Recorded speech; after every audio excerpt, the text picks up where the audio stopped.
So now we come to the next segment of what we have lined up for you for the next couple of days. We now head towards the keynote sessions that are delivered by an eclectic line of leadership. For the very first keynote, we'd like to extend a very warm welcome to Mr. Rahul Shashi, founder and CEO of CloudSek for supply chain attacks in depth. Please put your hands together and welcome him with a huge round of applause. Over to you, Mr. Rahul. Many years back, I attended my first DSCI conference, and I did not pay for my tickets.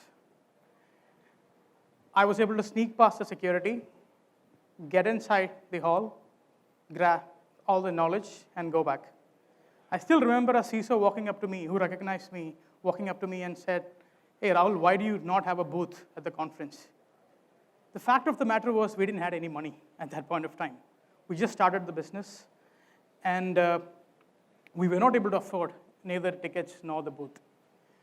Things have changed a lot thanks to the tremendous support the community has offered. We are a company at this point of time doing enormous work in the cybersecurity space. Today, we have 60% of all the private sector banks as our customers. We have 5 of the top regulators, including the banking regulator, as our customer. While these materialistic fortunes came from the support of the community, why we as a company exist is because I strongly believe the work we do, the cybersecurity community, the work we do, are helping people and save their lives. Imagine the one bug you fixed, identified and fixed, would have saved hundreds of people from losing their money. And being part of that is of extreme amount of pride for me and my people. My name is Rahul Shashi. I'm the founder, CEO of CloudSek. We at the company build technology that can predict cyber threats. Over the years, we came to the top by doing 3 things. The very first was to think constantly about the future and the future of cyber attacks. And then we use that thoughts to combine them into actions which could add value to our customers. Doing these 3 things and the concept of and the outcome of this, we think the next set of attacks would be on supply chain.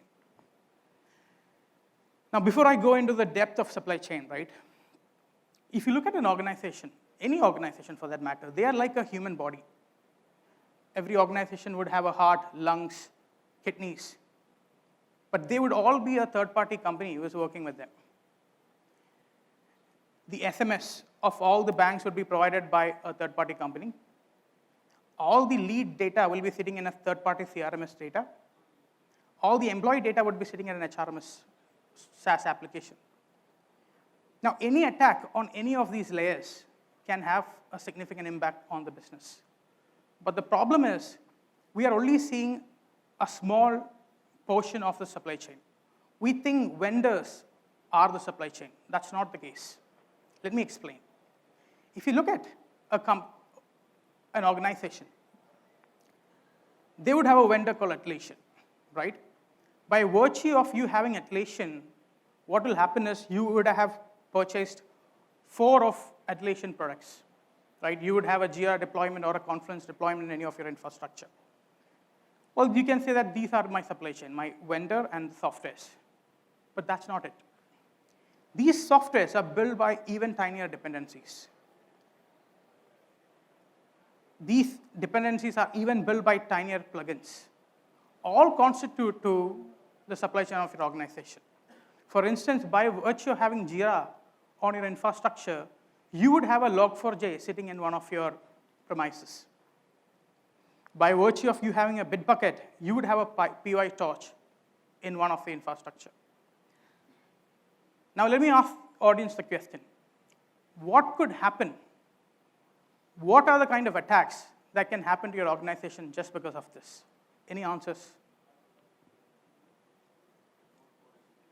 Code execution, yes. Code execution. I'll tell you what is happening. The attackers, and if you look at the cybersecurity space, attackers are always targeting the weak links in the ecosystem. While Atlassian and their software products would be extremely secure, the dependencies which they are using, right? For example, it could be PyTorch, would be built by a developer who has pushed that code to an open source repository. What the attackers are doing is going and hacking these developers, which is super easy to hack, inject a malicious code into their deployments. So by virtue of them getting access to that dependency, your entire supply chain will be affected. This, we think, would be the most common attack of the future. So what organizations at this point of time lack, in our perspective, is this visibility. If I ask audience in this list, how many of you know the entire supply chain of your organization? How many of you know how many dependencies you have in your organization? How many of you know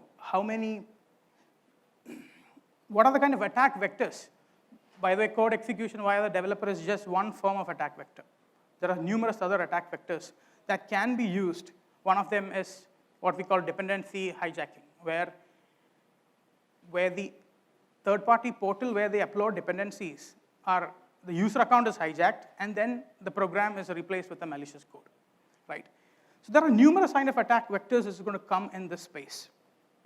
And this is why we exactly think the need to have a supply chain visibility solution.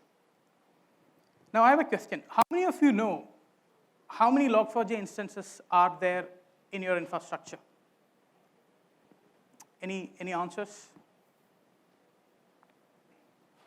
Anyone in the audience know accurately how many Log4j instances are there in your infrastructure?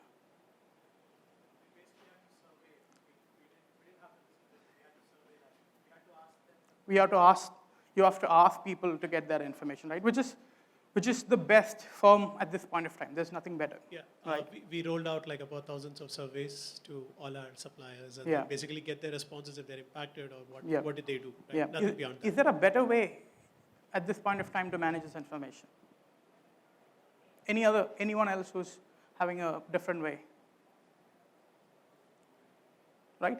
If I ask how many analytics softwares you're using in your organization, see, every marketing person would have a ChatGPT or a third-party SaaS software which they put some sort of analytics data into it, right? They would be using numerous number of cloud services, even the ones which are not assigned to them by the organization. This is the supply chain of your organization. Not just the supply chain. There are numerous amount of attack vectors that can impact the supply chain. This is why we at CloudSek are super happy to launch what we call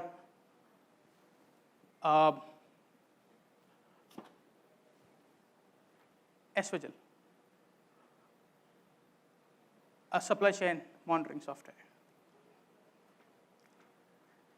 A software which can give you visibility to your entire supply chain and the attack vectors impacting that supply chain. We also wanted to make a freemium version of it, which will give the community the power to get the power of this software. We have a demo which is available. We have a excellent, my team is there, which is ready to give you a full hands-on on the entire supply chain of your organization. So we look forward to working with you, and that's all from my end. I have 6 more minutes. I can take questions now.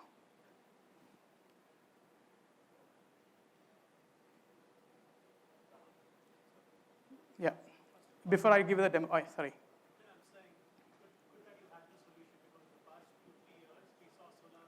Yeah. Yeah. Yeah. So I have a demo of the platform. Thanks for saying that. SolarWinds. So I mean, we registered the domain SVigil almost 3 years back, and we could never materialize it. We very recently had an attack on our own supply chain, which created a lot of problems for us, which made me realize that we have to move faster on this software piece.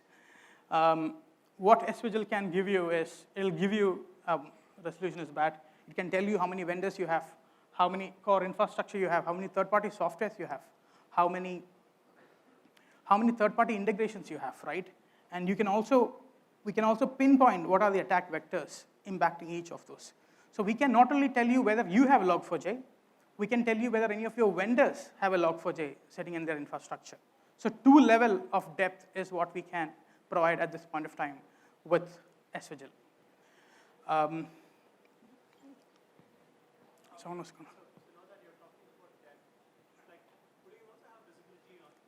I know that you talk about depth. Would you also have visibility on how many of your vendors are using a similar cloud provider, for example, Yeah. right? How many of you are using Google Cloud, and then you know where it's vulnerability and you know where it is hitting it? Yep. Yeah. No. Excellent point, actually. When we ran the solution on our own infrastructure, we were able to identify things which we never thought existed in the first place. And the depth of the supply chain is super strong. That's what I said, right? I mean, you know, Log4j gave us that visibility, but this Log4j is just the beginning, right? There's so much more which is happening in that space, and that's exactly what we wanted to invest deeply into. Hey, Rahul, Vinayak here. Here, in front. Oh yeah, hi. So thanks for launching this. First of all, we are your partner also, so we know the depth of the product. But one question, so are you covering anything on the privacy side? So analytical engines have a lot of access to our data.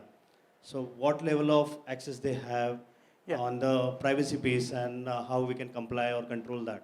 Yeah. It's a major challenge currently. Yeah, so I mean, so we have SVigil doesn't cover that particular thing. I don't know if you know about our free community software called BVigil.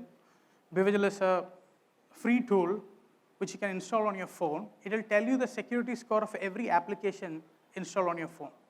It will also tell you if any of those applications have any third-party libraries, or are they collecting any unwanted data, or even the infrastructure of that, or the security of that company itself is strong or not.